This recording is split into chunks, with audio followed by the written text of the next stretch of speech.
Hello and welcome to a cast of Salt.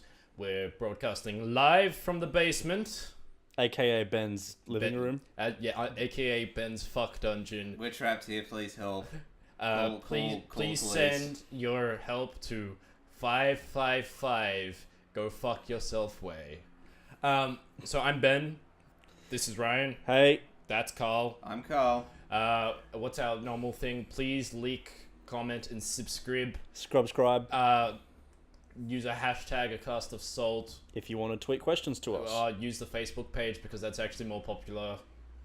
Find Ryan in real life and stab him in the appendix. I mean, just normal shit. Normal shit. You probably shouldn't do that. Well, I don't think we can. I don't think Ryan has an appendix anymore. Do you have an appendix? I still have my appendix. You still have your appendix? Do you have your appendix, Carl?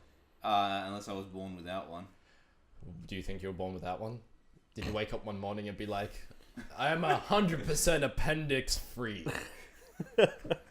And it feels good. How would you tell? I don't know. Do you ever get like a pain in your appendix region? I don't even know what that is. How would he know what his appendix region is if he doesn't have an appendix? I feel like this is one of those fundamental philosophy questions that it's like, how would we know there is a God if there is no God? It's like, how would you know if you had an appendix if there never was an appendix to begin with?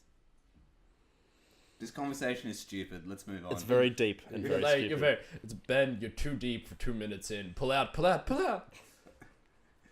You're going too fast. Red alert. Red alert. Boom.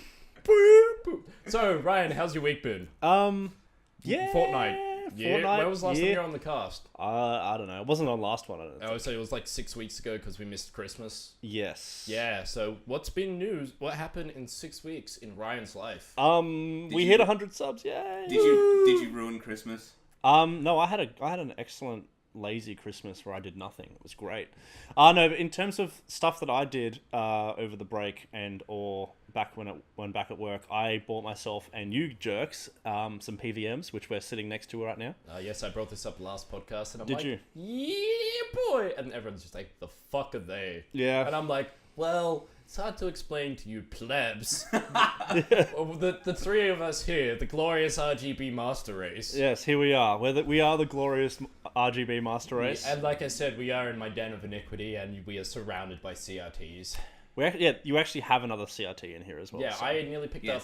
We're looking at it right now. I had to go to Bondi and pick up my third and fourth CRT respectively because they have component input and they're flat screens and they're going to be like there and there. Nice. And then so you're going to walk in here and be like, Aesthetics. Yeah, so you had a good lazy Christmas. Yeah, pretty much. Like I said, biggest thing I did was pick up the PVMs. My mate James and I built a small cable for... Well, actually, I say we did it, but he mostly did most of the work. You mostly watched provocatively. Mostly watched because only one person can really solder stuff at a time. Did you bend over to distract him? So I've been playing my Mega Drive on my PVM. It's been pretty good. Good. It's basically been my and San Andreas on the PC because... Cool. Yeah. So you haven't been optimizing your Crash Team Racing times for packs. You got to get... I mean, you have a crown to defend. I have a title to defend next year. This year, far out. Yeah, and see, well, someone has my PS1 as well, so it's literally it's right there. That's my one. Okay, your one's in there. Okay. See, once you're the best, that doesn't mean you need to stop trying. I know. I wasn't going to stop trying. I just haven't had a PS1 to you play have a on. Computer. You can emulate. It's not the same though. Yeah, you're like my timings are all off on it needs to be specifically on a PAL TV, my man. I'm counting frames on those turns. It's got to be. Yeah. Like it's not a 12 frame parry on it unless it's PAL. 12 frame turn. Do you actually know CTR frame data? No. Good. Oh, good. Well. That just means that he's got so much more. Yeah, that he can he's improve. got room to grow. I mean, he's already the champion, and he can just get that much better. It's fantastic. See, I used to be able to tell you what I should do is I should learn how to drive one of the other characters because I've only really driven Dongodile. Dingodile, yeah. Yeah, that's the one. Dodongo. I can't wait to bomb some Dodongos. No, I can't wait to drive Dongodile. Because he has a very specific ratio of how fast he can turn. So he's high speed turns but low max speed, or No. So there's three stats. There's speed, acceleration, and turn. Yep. Basically, so he's got high speed, reasonable acceleration, and really shit turn. Cool. The only person better in speed and worse in turning is Tiny Tiger. You probably should learn that as well, because I feel speed's the most optimal stat. Probably. You can work around the other two by not Constantly power sliding. A, not slowing down, and B, power sliding. Yeah. I mean, I can play Tiny just as well. I just because I played Dingo Dial at the con because A, everyone else was picking Tiny Tiger for that reason, and B, it's your character. It's your jam. it's my character, so I know exactly how that character feels. But I should learn how to play Entropy, who is an unlockable character when you beat all the time trials. So, he's basically upped in all stats. See, now this is where I tell you something terrible. Where I'm like, do they allow boss characters in tournaments? Unfortunately, no. Yeah, go. So why bother? Yeah. Well, because He wants to be simply the best, Dun, the best, dun. the best, the best. you just crossed the memes, man. The memes have been crossed. There's actually There's a cheat character as well. It's one of those things you unlock it via a cheat, and when you save the game, it's just always unlocked. Yeah, cool. So you can Yeah, learn so you're gonna have to unlock it prior to tournament stuff. basically. Yeah. Yeah.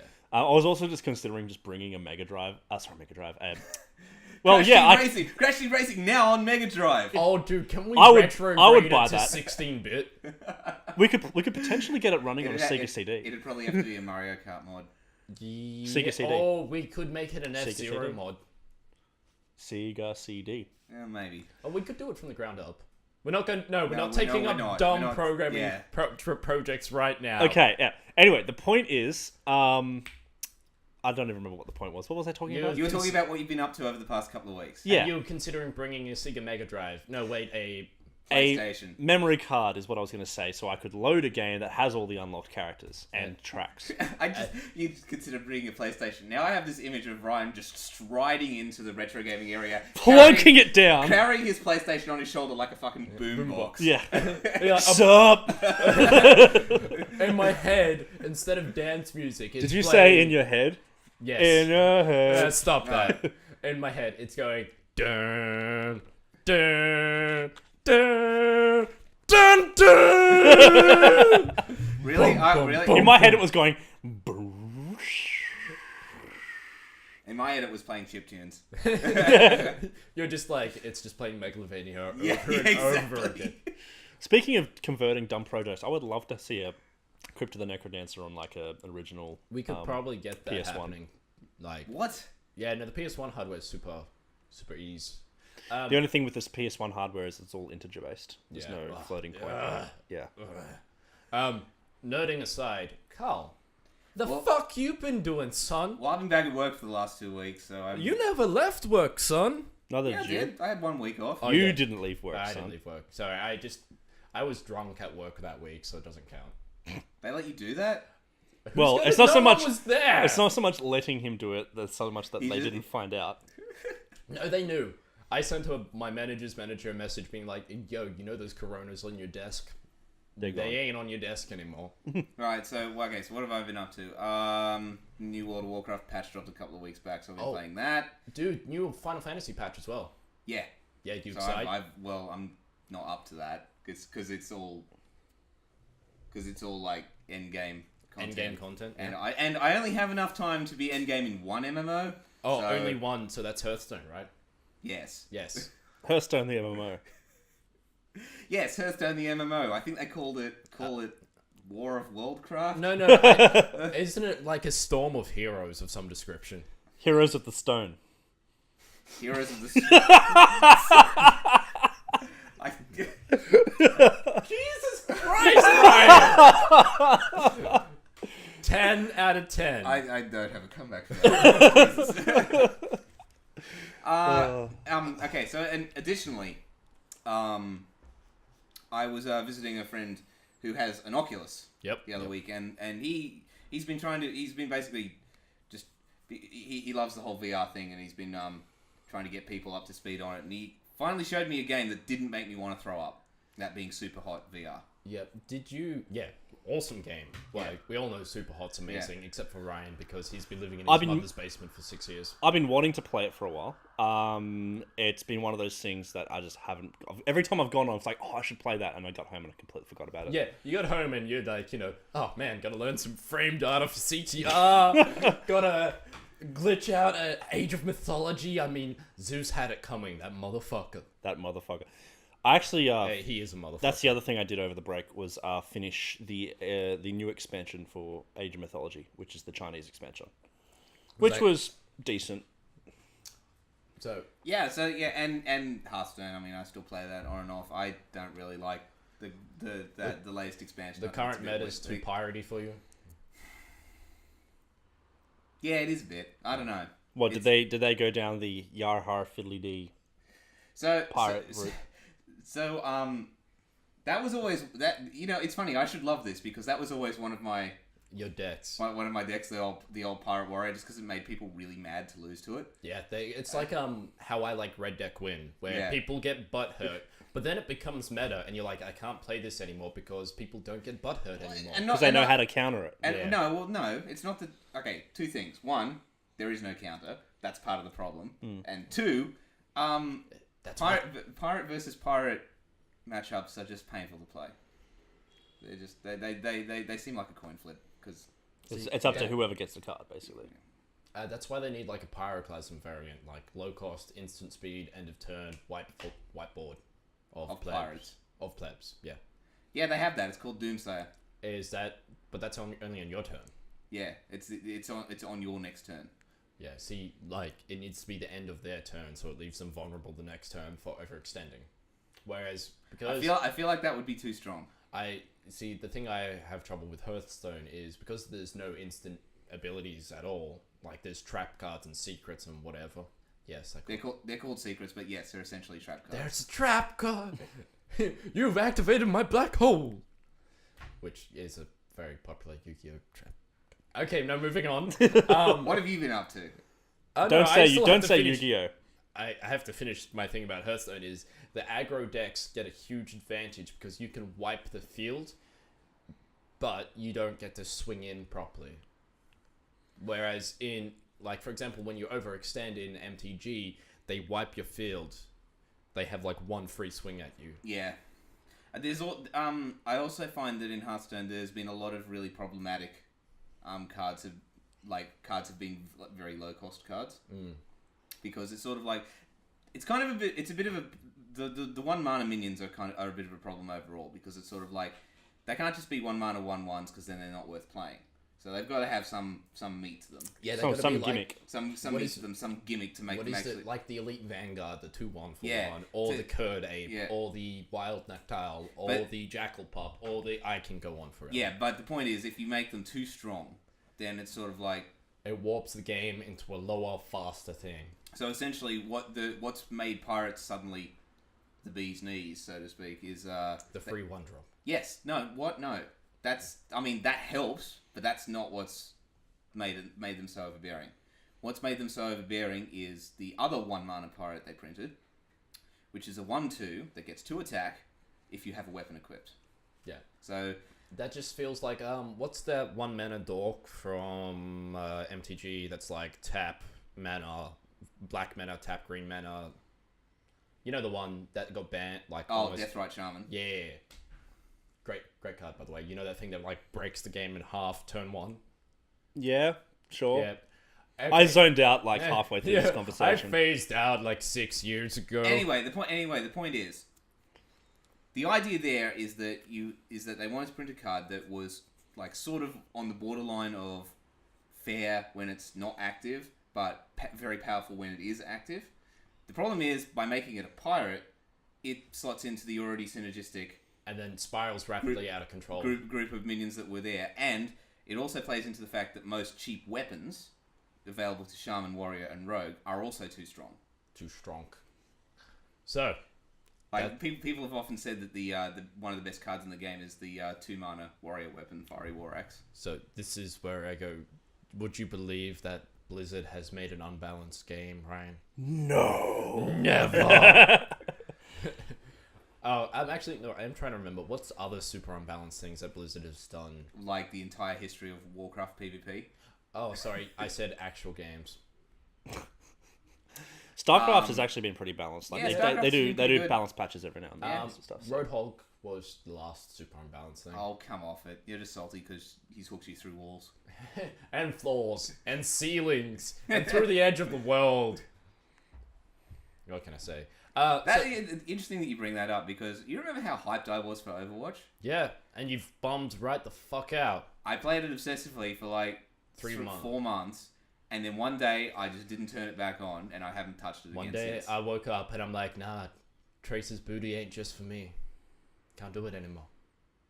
But May is... Overwatch is a game I'd like to play, but... TF2's already occupied that I place. should get back into it, but then my friends that do still play Overwatch, they link me some of the chats that they have in competitive, and that just kills every urge they have to play it, because basically the league community has arrived in Overwatch. Yeah. And it's horrible. Yeah.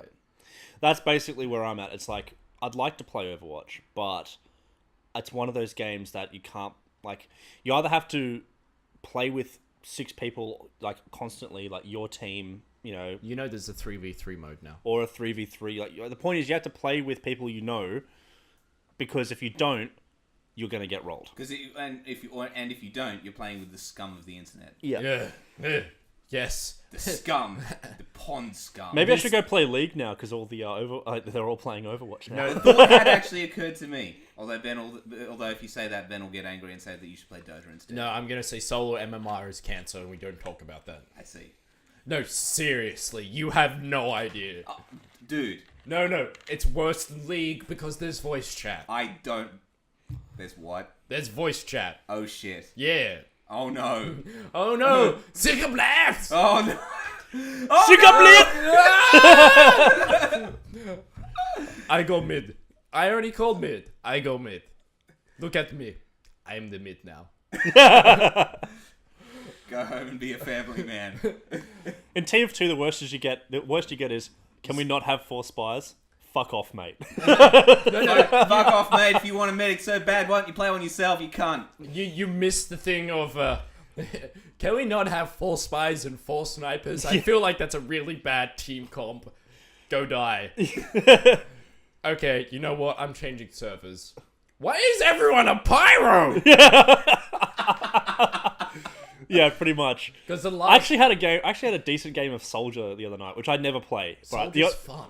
But I don't play Soldier, right? It's just one of those things I have like 4 hours in, and there was no one playing Soldier. We had 3 snipers, and I was like, you know what? Fuck it, I'm going to play Soldier. And it was a decent game. We won. See, when you play demo without being demo night, I feel like that's a rare opportunity. That's super good. Because people never expect a demo to be just a demo. And then I know, right? So, my week... Oh, my fortnight, because I was actually here last time. Oh, that's right. We got distracted massively there. It's fine. Haven't we moved on from this? We embrace tangents here. We are tangent. 300% more tangent. Well, you are in the tangent lounge. Allow me to distract you with my plushies and my poster of League of Extraordinary Gentlemen. I was going to say, you have such an eclectic mix of things. You have a plushie of Link. You have Diddy Kong bongos. You have a League of Extraordinary Gentlemen next to it, an obey cap.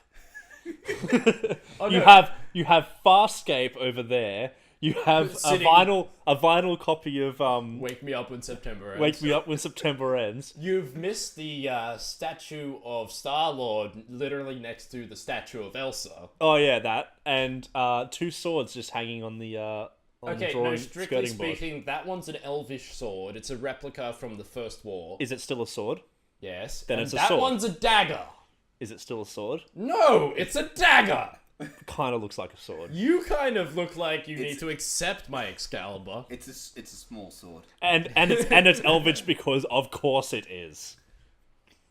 And problem, like, you know, all blades are elvish. If they're in high fantasy, it's like, oh yes, you never hear. Yes, this is Ravenstock, the dwarvish dagger. You do hear about the dwarvish weaponry. No, except they're usually axes. That's my point. Hammers. And the flail of the ages. God, we need to play Baldur's Gate again. No, we don't. We do. I actually really want to play that Dungeons and Dragons game again. I really enjoyed that. It's right there. We can... We can do that later. Yeah, we can do that later. We can hold hands and play D&D. It was actually like a decent brawler. What have you been playing lately, Ben? Oh shit, I get derailed again. My bad. So I've been playing... Well, firstly, I'm not going to get into the game. I'm super hyped that I was so hyped about that. You guys came in and I'm like, look, before we're going to record anything, I need to fucking show you this game because it turns me on. I'll get back to that. It's pretty good. I'm here to talk to you about our Lord and Savior, Nier Automata. No idea what you just said. That's not out yet, though, is it? The demo is. Oh. And let me tell you, it's Platinum Games. It's Platinum Games. It's just Platinum Games with mechs and floaty swords and shmup moments and But they didn't make the last one, did they? No, they didn't. If you want to check who made the last one, Nier is literally Nier Flareon. Other Flareon. The one closest to me. He's talking about his Flareon plush. There it is. Yeah, see... Yeah, okay, so it's made by... Well, it's published by Square Enix. Square Enix. Where's the Because developer? of course Hang on, okay, while I try and decipher this, you keep talking. So, basically, Ryan, it combines a third-person action game with a shmup, with an RPG, in a post-apocalyptic setting. The very level you're on turns into a giant robot that fights you. Then a flight suit comes in, and then you have a Space Harrier moment in a flight suit. Then you tear off the giant level robot's arm, which is like a saw blade. Then you beat up the giant robot with the saw blade. But at the end of it, you get too badly damaged, and your friend's too badly damaged, and there's so many other giant robots that you pull out your cores and you toast each other, and there's a nuclear explosion. It's fucking great. Like, spoiler alert, dude, it's a 30-minute demo. Is it coming out on PC? No. Then I don't care. Then I don't care. You can live in the shadows like a pleb. The only logo on the box is Square Enix, but in the very fine print it says Cavia. Yeah, no. And that game had great concepts, the original Nier. Yeah. It was just very... just toss it anywhere, I don't give a fuck. Put it back. I'll put it back where it came from, because Put that thing back where it came from, also help me. So help me. So help me. And cut! What the fuck just happened? We went deep. Oh, that's a Disney meme. That's a Disney meme. I don't actually have any Monsters Inc. in here. Yet. There's a Full Metal Alchemist poster over there, by the way. Yeah, so that's not it's Disney. It's like under the PC where this is recorded. Yeah, like Disney Studios presents Full Metal Alchemist. Is Edward finally our latest Disney princess? He's the princess we deserve, but not the one we need right now. I would watch that. We all would watch it. Can it be a musical? Yes, About, it has to be. I have to kill the city to make a philosopher's stone. Oh my god. Ooh. Okay. So maybe we should move on to our podcast topics. I haven't fucking finished yet, you whore. Are you still singing about Full Metal Alchemist? No, I was going to talk about Let It Die. Oh, well. Yeah, just let it die. So that's the game that he's been obsessed with lately. Yeah, no, okay, so Let It Die, single player hacking slash with like persistent online stuff. So kind of think Dark Souls meets roguelike meets aesthetics. I was gonna say Borderlands meets Destiny meets Dark Souls. Yeah. Yeah, it looks really cool actually. It's really like, yeah, it's good. It's interesting. It's mechanically curious. And like offline concurrent multiplayer is really weird. PS4 only? PS4 only. Suda51. Do you know how much the game costs? $20. $60. Fucking nothing. What? Bitch, it's free. It's a free-to-play game. Did you see it ask me to put any money in? No. At all? No. That's how a free-to-play game's meant to be. So what can you... okay, So how do they make money? So what's its business model? You can buy the special currency to resurrect your character. That's it. Cosmetics? No cosmetics. You can pay to skip some times it takes to develop equipment. That's it. That's all there is. Good grief. And it's a single player, like it's not like you're paying to win with your speed up time thing either. It's a single player thing. Yeah, it's still like it's to upgrade weapons and stuff. So congratulations, you get your +4 club of sodomy like 30 seconds quicker than you would otherwise. But won't that just like break? Because from the little I saw of it, the like durability of weapons is kind of important. Yeah, so for your persistent shop, basically, so you can come back and buy another one. Right. But it just means you get it quicker. And I'm just like, this is great. This is a free-to-play game. So it's more like the time it takes us to develop the weapon rather than... the easiest way I can describe it is, do you guys ever play like Smurfs or Farmville or anything like that? Well, Mafia Wars, I guess. Yeah, so when it's like you are currently researching a new technology. Yes. Do you want to spend one of the special currency to make this go faster? And you're like, no, fuck off and die. I'm gonna go to sleep and come back in like half an hour. I didn't mind the concept of Mafia Wars, but it became, because there was a PvP element, it was like every time you log in, it's like, yeah, you were attacked by 15 other people who actually bought into this game. Spent money into this game and lost every encounter. Congratulations, you're now back to square one. I struggle to see the appeals of those games, and it's not for lack of trying. Tried a few of them. Don't even remember their names, but I know that mechanic well enough that I must have played it before. It's basbasically an extended cookie clicker, right? Yeah. You click to do a few actions. It's a web-based game. And jumping back to Let It Die, once again, the free-to-play elements are just like over to the side. You can ignore them. No, yeah, like the pay-to-play stuff. And well, I honestly hope that people do buy it and he gets rewarded for it, for making a free-to-play game that's not pay to win. You can't buy it. It's free to play. No, sorry.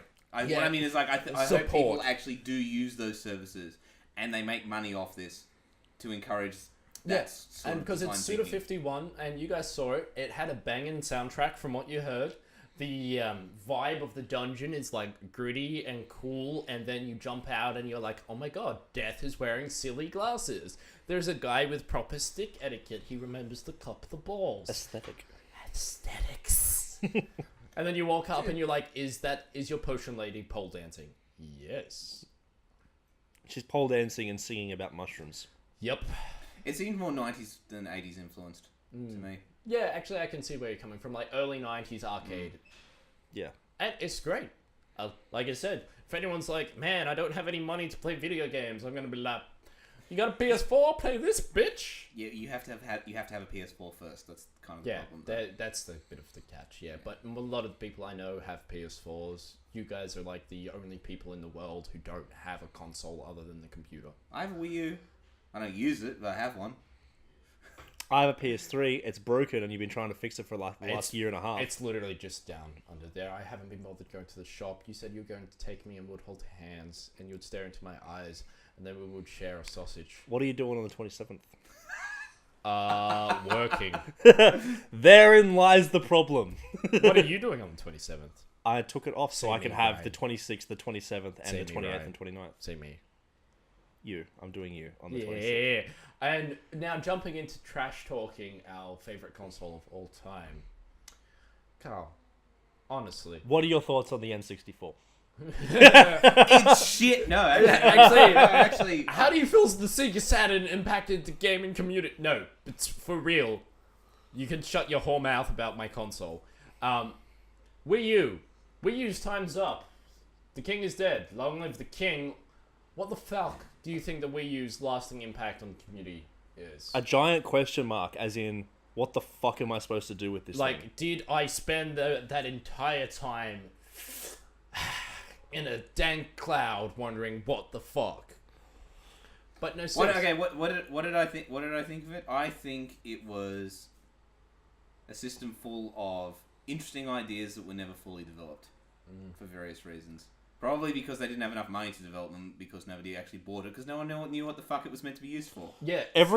When it was initially announced and stuff, all they ever showed off was the tablet part of it. And at the time, everyone's like, so it's a tablet. Is it a replacement to the 3DS? Is it in parallel to the 3DS?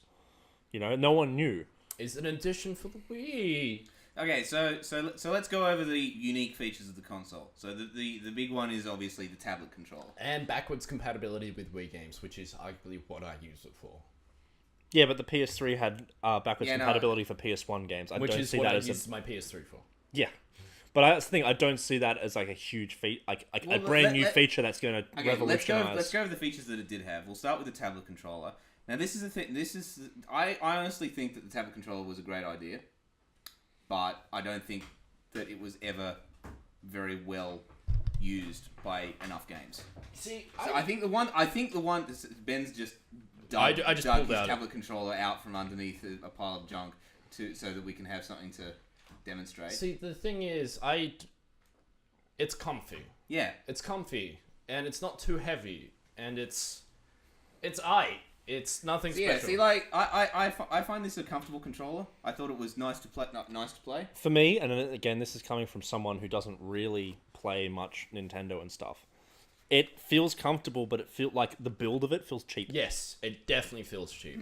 And that's the other thing is the large tablet area with the stylus controls and all that sort of thing. I think you could never see the trouble I had. You could never stylus and control. Yeah. Because this is too heavy to one hand. Yeah. You have to rest. Yeah. And if you're resting it on your lap and looking at this screen, I have a second problem with the stylus, by the way. On this counts for 3DS as well. Yeah, I'm left-handed. What's that mean? It means it makes it really goddamn hard to use the stylus on games such as Pokemon X and Y, which had the mechanic of shoot balls at stuff with your stylus whilst you also move around at the same time. I thought we got rid of all of you in the Middle Ages. That was witches and wizards. Ah, right. Yeah. We should have got rid of left-handers and kept the witches. But stylus-based games shit me for that reason, right? Mm-hmm. Like I said, like what was that? Super Training is what I'm talking about. Sorry. Yeah. It's like that sort of stuff. Yeah. Yeah. So the one game that I thought really used the pad to maximum potential was Mario Maker. And Batman Arkham. What's the Arkham one that's behind your head? Just look for the one logo that's not Nintendo. I think it's Arkham City. I can't see from this angle. Yeah, I think it's Arkham. Batman Arkham City also used the pad to great effect. Yep. Some games used the pad as an aiming device. It worked okay in it worked. I'm coming to that. Please come. It worked okay in Splatoon. It worked really badly in Star Fox. You played any others? Multiplayer gaming in Pokken was shit on it. Yeah. See, once again, I'm looking over at my shelf and I'm trying to find Devil's Third. Oh God! I was going to say I'm trying to find a single game that is good but couldn't have been elsewhere. Yeah, see, that's the thing, isn't it? Because like Smash Brothers works everywhere. Is fantastic, but that was a 3DS game first. And Bayonetta 2, amazing. That could literally work. Could have been on any console. Smash Brothers? We've just said that. Oh, did you? Yeah. I wasn't listening. Yeah, I know. Devil's Third. That's not a good game. Fire Emblem FE, SMT could have worked on a different console if it hadn't been for licensing. Yeah. The only thing, the standout for me, again, coming from someone who doesn't own one or play one, was Splatoon.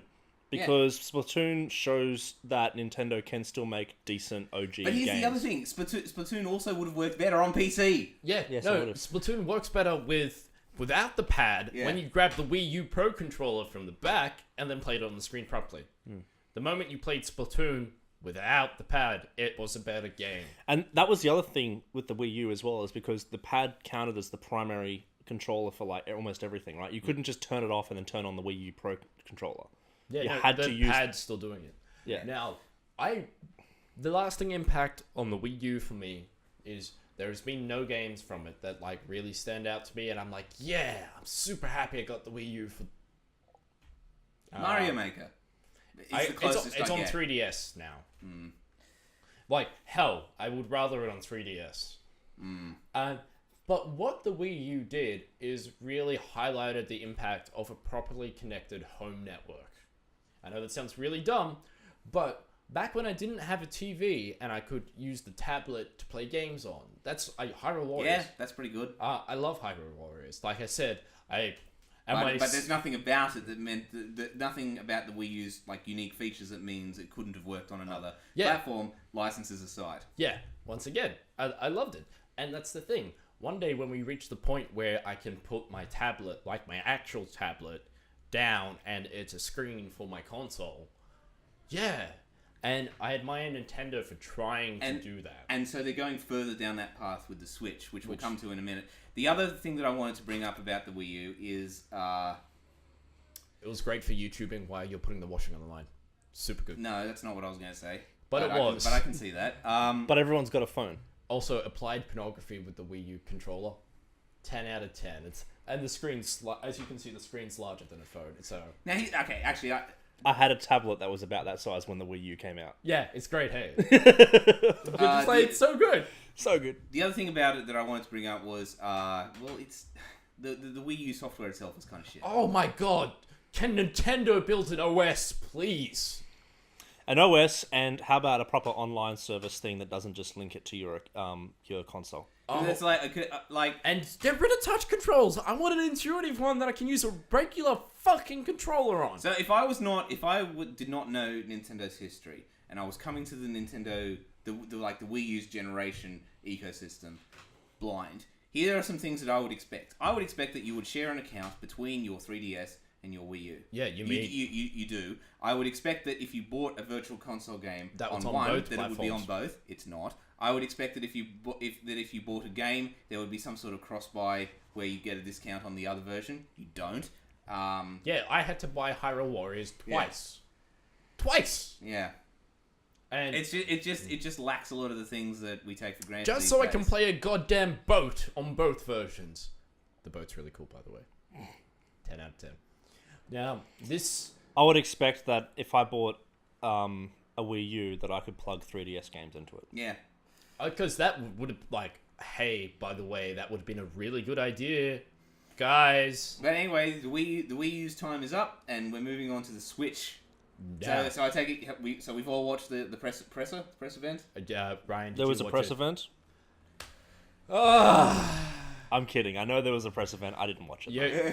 You know, again, I'm not a Nintendo guy, so why would I watch a press event about something I don't care about? So the Switch is coming out. It's a hybrid. It's a tablet. It's a hybrid home and portable console. Yep. When it's used in portable mode, it's got like a similar shape and size to the Wii U tablet, but better construction. Initial tests show bad battery life, though. Yes, between correct. 2.5 hours and 6 hours. So it is not. Wow. Okay. That's like Windows file copy levels of difference. Well, it's like, yeah, this file's going to take 30 seconds. No, wait, 6 hours. Yeah, see, that's the thing where it's like, it depends on what intensive activity. I mean, I'm assuming if you have your Wi-Fi turned on and you're playing Splatoon 2 wireless, like on your tablet, it's going to chow through battery life like there's no tomorrow. And you're using a Bluetooth controller. Yeah, and all this jazz. Whereas, I don't know, if you're playing something locally with a wired controller, we don't know yet. I will actually do extensive testing when I get mine to tell you, and I'll be like, yeah, it turns out if you play Okay, so it's coming out March 3rd. That's March 3rd. 5 weeks away. Mm-hmm. Same date as Logan. Same date as my brother's wedding. Logan, did you say? Yeah. We'll talk about that, because that's no, sorry, we'll get back to that. That looks really good. Launch lineup is the new Zelda. New Zelda! New gimmick game, 1-2 Switch. I'm not looking forward to that. ARMS isn't coming out at the same... Hang on. So what else are what others are the launch lineup? While you look that up, the Zelda trailer makes it look incredible. Which is kind of the whole point of a trailer, is to get you hyped for a game, and it does a good job with that. It makes it look really good. Is it going to have an extensive virtual console library, or are they going to drip feed it to us again? Thank you, Jim. Thank you. No, it's true. We don't know yet. We don't know yet. Did you just call me Jim as in Jim Quisition? Yeah. Yes. Did he make a that exact same point. I haven't watched him in like a month. Did he actually make this? Yes, exactly. Oh my god. Okay. So there's bound to be more than this list here, but these are the ones that we can confirm right now. Is 1-2 Switch, The Binding of Isaac Afterbirth Plus, which, by the way, I'm really happy to be able to play on the go on something that isn't 3DS. That seems oddly weird. Yeah. For a Nintendo console. Yeah. But the dude who made it has been fighting with Nintendo for months to be like, nah, bitches, you need this game. It'll prove to people that you can have other stuff on this. Do it. Do it. Because Nintendo definitely tries to keep the family-friendly vibe. And that is not a family-friendly game. No. So Just Dance 2017. Oh, yeah, I can't think of anything better. Legend of Zelda Breath of the Wild, Skylanders Imaginators, and Super Bomberman R. Skylanders is still going, Jesus. Super Bomberman. Yeah, Super Bomberman is primo shit. So, but can you play 8-player locally? Yeah. If you get 8 Pro controllers. 4 switches. Actually, no. I'm assuming it will actually be 2 switches and then 4 controllers on each. Other announced games for the near future include Splatoon 2. Skyrim. Yeah. Sorry. I mean, I still think it's a missed opportunity to call it Splatoon. Splatoon. No. Yeah. But no, the phonetic way of telling it apart's really bad. So it's like I understand where you're coming from. ARMS, which looks like a gimmicky motion control game that Sure does. but it has me excited. Why is that? It has the aesthetics of a fighting game, so it's going to be both skill and gimmick and waving your arms like a madman. See, we have to port Inflatality to the Switch. See, that would actually be pretty cool if they had Inflatality on the Switch. I know. I'll talk to the devs. Hey, Yosh, if you're listening, I got a job for you. I miss you, Yoshua. Come back to me. Ultra Street Fighter 2, the final challenges. Now, you guys, I know you're going to make a joke about Super Ultra Mega Turbo Remix HD. The best part is I don't need to make that joke because you just made it for me. Yeah. But so featuring Dante from Devil May Cry. No, actually, this features Evil Ryu and Angry Can and Knuckles. But I'm happy. I'm happy and excited about that. We got a huge Fire Emblem release list as well. So there's going to be a dedicated Fire Emblem for the Switch. There's going to be a new Fire Emblem for the 3DS, which you guys both know I'm rock hard about. And then we're also going to get Fire Emblem Warriors, which as in the Dynasty Warriors. As in Hyrule Warriors, but with Fire Emblem characters, which I am also fully erect. I bet you are. Ugh, Crom, come to me, my baby. I mean, see, this is where I tell you, you can like look up there, and that shelf in the top left has the 4 first Fire Emblem games in it. Is this the new Final Fantasy? No. In the sense that they just keep releasing them? It's been around. It's been around for at least as long as Final Fantasy. Yeah. Okay. Speaking of which, Squeenix has a 16 sort of pseudo 16-bit 3D game coming out as well for the Switch. I missed its name, but that looks good. There's a new Shin Megami Tensei coming out, which I know you are sick of hearing me talk about, and you won't play it, but you should. You fucking whore. Just play Shin Megami Tensei. Fine, jeez. Jeez. Oh, don't you want an old school 3D dungeon crawler that like combines Pokemon with demons? I don't know. Yeah, like I don't know. I am confused. And Sexually. Aroused. What else about the Switch do we need to? What else do we need to cover? We need to cover the fact that there's a new Suda 51 game coming out. It only has one screen, so it's obviously not going to be backwards compatible with Wii U or 3DS games. But funnily enough, all the important Wii U games don't fucking need a second screen. Mario Maker.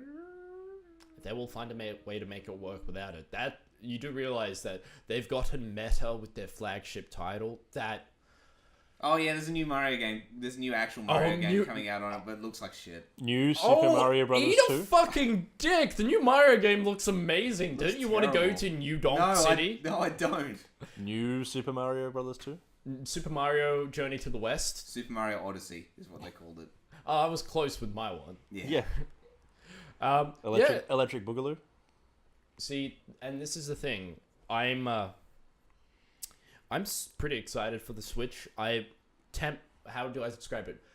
You're pretty excited for the Switch, pretty much covers it. Yeah. Tempered my expectations. I don't expect it to blow me away. Remind me to get you a No Man's Sky box so you can hold it. You can have the box of shame. The box of hype. Oh, by the way, BlazBlue is confirmed for the console. Cave Story is confirmed for the console. Why are so many fighting games coming out for it? Because it's a portable console. I can be like, hey bro, you want to play a fighting game right here in the office? Yeah, you do. Disgaea 5. I want it to be really good. I want it to be fantastic, but I need to know more before I... Hey, Carl. What? Carl. What? Dragon Quest 10.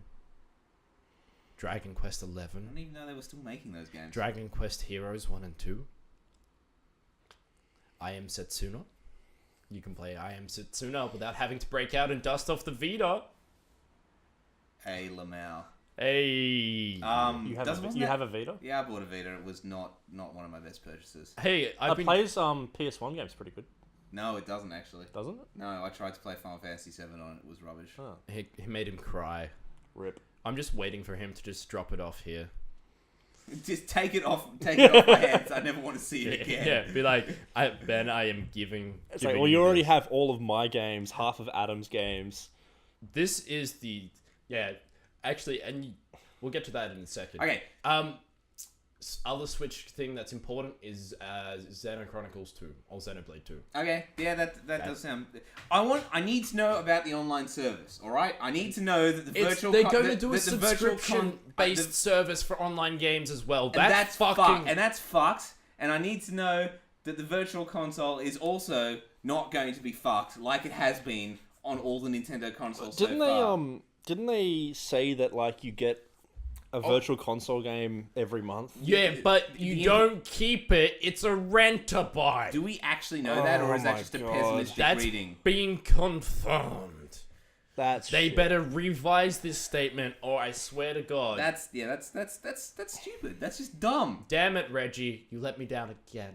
That's just really dumb. You know, and the other thing is, if it's a region-free console, and are we finally going to be able to pick the version of the virtual console games that we want to buy? No, you'll be stuck with the NTSC version. I'm assuming that, and that's fine. That's probably fine. Yeah, most of the time that's fine. Now, jumping back to you commenting about how this room is filled with games. It works wonders on picking people up, by the way. Yeah. Just so you know. Yeah. Oh, you have so many games. What's this one? That's Vagrant Story. You didn't. I have. Oh my god. Wow. You need to give that back to me. I don't think you want that back anymore. Buy a fresh copy. Alright. This one's soiled. You'll never look at it the same way. Oh my god. You've got to be pulling my leg. Oh, let's go through the game. Do you want to go through the game? I don't want to go. I don't want to go through your personal Netflix and chill list. All right. Definitely Soul Calibur 5 is a hit. Next topic. Next topic. So Gabe Newell did an AMA this week. Oh, did he come out being like, so? He actually said the number 3, and everyone like exploded. Everyone was like, "Oh my god!" Because he said the number 3, and that he said you can't say the number 3, because it was a running joke on the actual AMA. It's like, don't say anything about Half-Life 3. We already know he's not going to say anything. Use your time to ask actual questions. And of course, he did say something about Half-Life 3. No, he said what he said. Well, I've actually got a list of his quotes here, but Ryan Worthington, our local gay Ben stalker. Yeah. Did you just say our local gay Ben stalker? No, I said our local Gabe N stalker. Oh, okay, cool. So, I mean, I might be hearing things a bit wrong. I bet you are. Call me? Oh, well, anyway, I can't find the exact quote, but basically he said, the biggest thing that Valve tries to focus on is not building up hype and expectation, right? They don't want to go, hey, we're working on this, we're going to release this, and then 2 years later cancel it. Because they don't want to release, in their mind, a game that... They don't want to be disappointing. Yes. Like Carl. Harsh. But yeah, so that was the answer we basically got, was that if we're working on stuff, we won't announce it until we're absolutely 100% sure we're going to release it. Until it's a finished product, so the anti-Squeenix policy. Basically. Hey, let me just release and fix that... So when's Final Fantasy VII Remake coming out? Here we go. It's like, the question was, why does Valve not talk to its community about the games apps it's developing as much as other companies, right? And the answer was, because our decision-making is way more conditional than most other companies. The one thing we won't do is waste our customers' time and money, which means we will cancel and change stuff much later in development. Tracking our choices would be annoying and frustrating. Yeah, so is the implication there that they've started development on Half-Life 3 multiple times and cancelled it multiple times? Probably, yeah. And they're probably working on a Half-Life 3 VR, but they're not going to admit it. And I know that he said something about, there's potential for further games in the shared universe of Portal and Half-Life. Yes. But it doesn't actually imply that it's going to be Portal 3 or Half-Life 3. It could be yet another story. Yes, that's the thing. He's just saying in the universe I was going to say... Yeah. Look, if they ever release the further adventures of Dog, I'm in. The horrible dystopian future. Yeah, no, seriously, that universe is fucked. It really is, isn't it? It really is. But yeah, he also gave a bit of an overview. Like, what does he regret about Half-Life? And it's like, if you're involved in a game, everything everything ends up being a set of trade-offs. Anything in a game is a sacrifice of things that are not in the game. So he feels those more personally about Half-Life because he was more involved in the development. And which is why he loves Portal 2, because he was hands-off with it. Yes, exactly. And he's like, this is great, well done, guys. And I can just imagine the people working on it like, we could have done so much better. Oh, we could have worked so much harder. We could have made it so much better. That's the thing. Is there a game? I wonder if there is a game that's ever actually come out exactly how it was originally envisaged. Pong. Yeah. Maybe. Maybe it was meant to have a third side. Oh my god, three-way Pong. Any tic-tac-toe remake on Chess. But even then, you could be like, oh, but the AI is not quite what I want. And yeah, so I would say that about Go, because Go's great. I love Go. And Mahjong Simulator 2013. You know, I think they was it Go that they recently built the AI to build? Oh my god, like that turns me on so badly. Like technology's gotten that far. Yeah. You're sexually attracted to an AI that can beat you at Go. Yeah. Getting dangerously close to attack helicopter territory here. Soy. So the other thing, obviously, that the thing that they talked about the most in Gaben's AMA was VR, which we touched on. Really? Which we touched on briefly when you were talking about Super Hot. Okay. I can show you a virtual world. Now you said to me earlier today, Ryan, that you are vaguely concerned that VR is going to be a fad like 3D gaming. Well, 3D, quote unquote 3D gaming. Not 3D gaming. 3D in general. 3D TVs. Yeah. Sorry. When I say 3D gaming, I don't mean like the concept of a game whose game world is in 3D. In 3D. See, and this is where I go. No one did. 3D does not grip the imagination. The problem 3D isn't tantalizing. No, the problem with 3D TVs was that you still required glasses to wear them, basically. And you're like, so everyone got it. Glasses, everyone got it for Oculus? The gimmick, and they're like, oh well, I'm just going to show my friends this 3D thing. So they either show them Avatar, the movie, or they show them the stock 3D footage thing that every TV with 3D came with. Or The Last of Us. And then they never used it again. Or The Last of Us on PS3. Okay, here's the thing. Here is why I think VR has a better shot of being a lasting thing as opposed to being a gimmick. 3D, as in 3D movies, 3D TV, and 3D games, and 3D pornography, was like a sideways step from normal. It was different, but it didn't actually fundamentally change the way that you interacted with those forms of art. You still went to a theatre or sat in front of a TV to watch a 3D movie, and it was still a movie. It just looked different. It had more... the way it was presented to you was slightly different. Same with 3D gaming. The whole VR thing, the way that you actually interact with the video game, is totally different. Traditional forms of gameplay don't really work in VR because of the disconnect between the control mechanisms. A few traditional forms do work, like the shmup, as in Space Harrier? Yes, thank you. Why does Space Harrier always come up? I don't know. Because it's a fucking awesome game. You're like, yeah, boy, Sega Master Race. What? Yeah, no, like Rez. Yeah. Rez is a traditional game that works so much better. But it's like take for example the traditional first-person shooter template where you're a dude and you're walking around. You can't just take that experience and transplant it into VR and expect it to work. For one, that makes people really sick because there's a disconnect between how your body's between moving. how you're perceiving it and between what you're perceiving and what you're feeling. And okay? see, but the flip side is rail shooters work really well. Rail shooters work really well because small environment movement works really well with the new sensor systems that are coming out. So here's the thing about Super Hot VR: that was a free roaming game in its original form.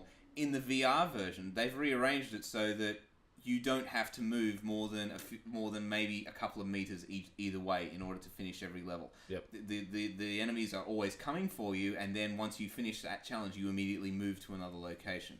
That's how they do that. That's how they. Yeah, I was wondering how they did that. And that's how they do that, and that's how it didn't make me sick. That game's fucking incredible. That game makes me believe that VR actually does have something unique to offer. And my dream, like I've told you guys about the problem that I'm seeing. Sorry, can I just cut you off? Yes. The problem that I'm seeing is that at the moment, it is still a sideways step from a console. right? Or a PC for that matter, because you still got the idea of like the PlayStation Move or the Xbox Connect or the it's a peripheral. It's a peripheral. We're not seeing this is the definitive 3D entertainment system that you will buy as a one complete package, and every game on it will be 3D. Right? It is still something extra that someone else has to pay extra for and has to develop extra for. Do you think maybe that's why why the Steam OS suddenly quietened down, because they're refocusing it into the VR console? Probably, yeah. Oh, I reckon they had that Valve and I don't know if it was Gabe, but one of the developers actually said that they're really focused on hardware and not just VR hardware. So maybe that's the way they're going down. So sassily on the peripheral device, do you see the VR as the Game Boy printer of our modern generation? No, because the Game Boy printer provided an extra service that games could tap into but didn't have to. The idea that games have to be built specific. You just said that with a straight face. Well, no, that's the thing. But the thing is, it makes sense, right? Like, it's still like the Game Boy printer or any other thing is still a peripheral. I know. It's a totally valid point, but he just picked like the worst peripheral to make that point with. I know. But I'm ignoring the fact that he picked that and just rolling with it. That was like 97% bait and 1% actual point. Yeah, but I'm taking a hold of that at 1% actual point because I did not find the bait funny. You're like, I moved on. Now, jumping back to VR, and I understand what you're saying, that yes, it provided an additional option and you feel VR is going to go to the way of being the only option. I feel like if it is to survive, it has to be the only option that people want to buy. Does it have to be the only option, or does it have to just be like a self-contained and self-sustaining ecosystem? Well, see, that's the thing. It either has to be like you're gonna have PlayStation VR, great. You're gonna have like Steam VR with the HTC and the Oculus and everything, right? Isn't that enough though? I don't think like that it's its own. It's still a niche within a niche. It's like is it a niche within a niche? Yes, because hardcore gaming is a niche, and then VR gaming is a niche within that. See, I feel like it needs to market itself in a 3DS level, where and I know this is going to. It goes against what you're saying, is VR needs to put itself in such a way that it's like the sweet 3D slider on the side of the console, as in you'll get a better, more true to what the developer wanted you to see experience with this on, but it's not necessary. See, it needs, and tied to your point, it needs to be prevalent, it needs to be everywhere, it needs to be in your house, and I feel like your office. I feel like it's cost prohibitive, but for anyone, it needs to be in your car. So you can pretend to drive while your driverless car takes you to work. Yeah. Oh my fucking god, that is the worst. That would make you so ill. Worst level of consumerism ever. I love it. So my driverless car's driving me to work, so I'm gonna play fucking Gran Turismo in my head, whilst my car drives me to work. In my head, I'm just like, yeah, excite bike on the go. Oh. It's like, yeah, we've built a brand new exercise bike, which is an actual bike with a VR helmet. Yeah.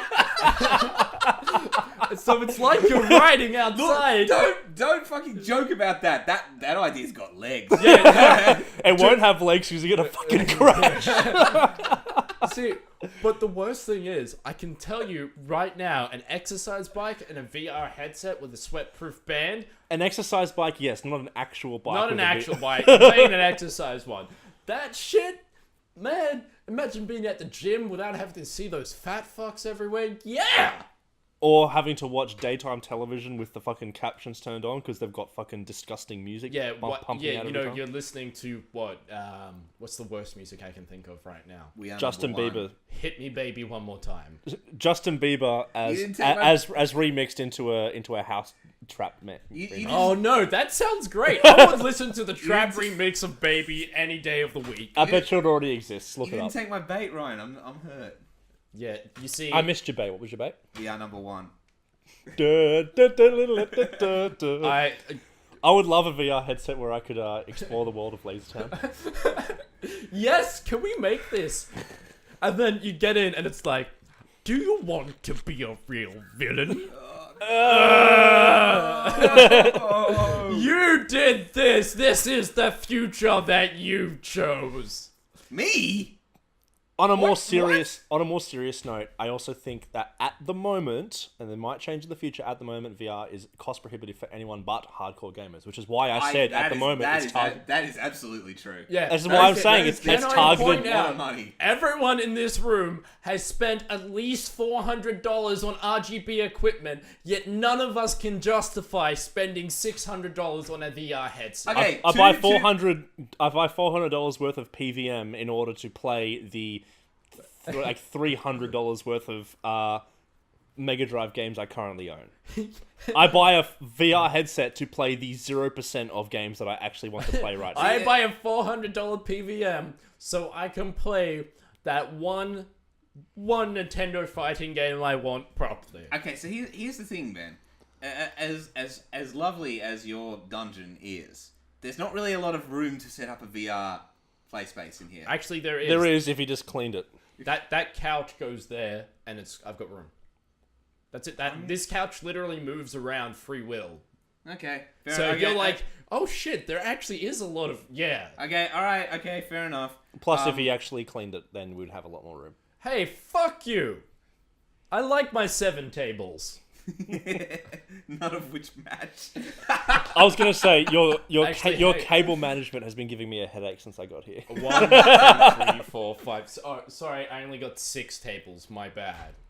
And I'm using a PVM as a 7. But that's That's the best thing about it. I can put my Mega Drive on top. to bring this back on topic. Full circle. That is the thing. That is the main reason why I haven't even considered buying into VR. It's a matter of space and a matter of until last weekend I had not played a VR game that had made me that I'd been comfortable with, that I had been able to physically tolerate. I for reckon. more than I reckon 15 minutes. I reckon I would be interested in playing Cowbots and Aliens, which we saw at PAX. Yes, that was pretty cool. See, the thing with VR is I don't see myself buying an Oculus or a Vive.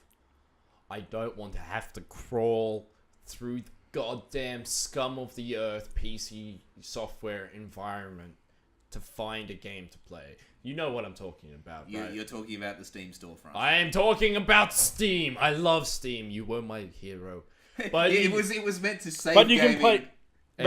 But you can play Spermination in VR. What is it? It's you either die a hero or you live long enough to see yourself become Steam. Well, that really did happen. We brought this up in the last podcast that more games have actually We bring this up in so often. Have been released on Steam in 2016 than in all other years combined. You were actually on the last podcast. Yeah, I was. I forgot you were here.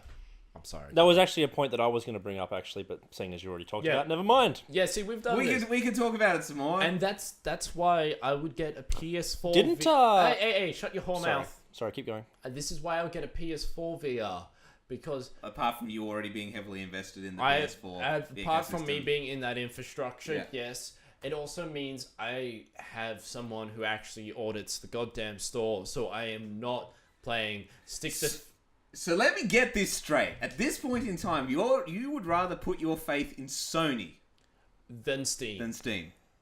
Yeah. 2 things. One, didn't Jimquisition's lawsuit against him from the guys that he ripped on? Digital Homicide. Didn't that get dismissed this week? Yep. Sure did. There Fucking lol. Yeah, so anyone that didn't know, Jimquisition got sued. and lost. Sorry. They lost. Basically, yeah, that's because that man can do no wrong. He was basically in the clear. He's like, this is why this is a shitty system. Yeah, anyway, this... Back to Steam. Back to Steam. Back to the abomination. Yeah, so Steam's flooded with low quality crapware at the moment. Which really sucks, because then when it's sort of like you want to tell somebody, if you know of a really cool game that's coming up on Greenlight, because you've seen it at like a con or something, and you're like, vote for this game, it's on Steam, it's on Greenlight, and everyone's like, yeah, right, I bet it's shit, you know? Hyper Jam. People just assume that up and coming games on Steam are going to be shit. Funnily enough, Hyper Jam got greenlit in like 3 days. Yeah, I know, it's pretty good, wasn't it? I know. I'm just like, oh, thank God you get out of this shithole suit. Yeah, you're like, just right in, right out, and just we do. They weren't even on Greenlight when we talked to them, were they? Yeah, no, they got on Greenlight the Saturday, and now Greenlit on the Monday. They put it up during the day while we were at PAX after we spoke to them. Yeah, yeah, because like, are you guys on Greenlight? Oh no, we're not. You should be. Oh, I know. I still remember that where they're like, "Oh, you ask a lot of really good and to the point questions, and you see very clear where the influence of this game's from. Do you work in games media?" And I'm like, I talk about shit on a podcast, and I generally act like a wank bag with my mates. Yes, I guess it's game media. We should set up an interview with those guys. Because we have 100 subs, we're relevant and worth it now. Lol. Which is funny because I can, like I said, I can set up an interview with the Inflatality guys because I'm like, oh, sure, I need to mooch off your fame. And the gun one. Gun. Oh yeah, because the American Dream. American Dream. That's because the one. he's dating one of my good friends. Yeah. See, I just know people. I mean, I can also let's move on. I can call Sean if you want as well and get Xander on the line. Let's move on. Carl's let's wrap this up. Okay. All right, so the other big thing this week, I guess, was Trump. And on that note, thanks for listening to the podcast. Please like, comment, subscribe, shoot us messages. Remind Carl he has a beautiful beard. Remind Ryan that I do have a beautiful beard. You do, Carl. That is 100% true. And share your favorite Joe Biden memes because I love Joe Biden. Yeah, memes. no, tweet at us Joe Biden memes at APOS Gaming. I think our tag. Or a hashtag cast assault. Oh yeah, that's for questions. Facebook shit. Send us game suggestions. Yeah, I don't know. game suggestions, podcast topic suggestions, whatever you want. Australian people you think we should try and mosey up to get onto a podcast sometime. We now have space that isn't my dungeon, so that's great. Yeah. Cool. All right. We out. We out. You ready to play Let It Die? Let's do it. Yeah! Huh.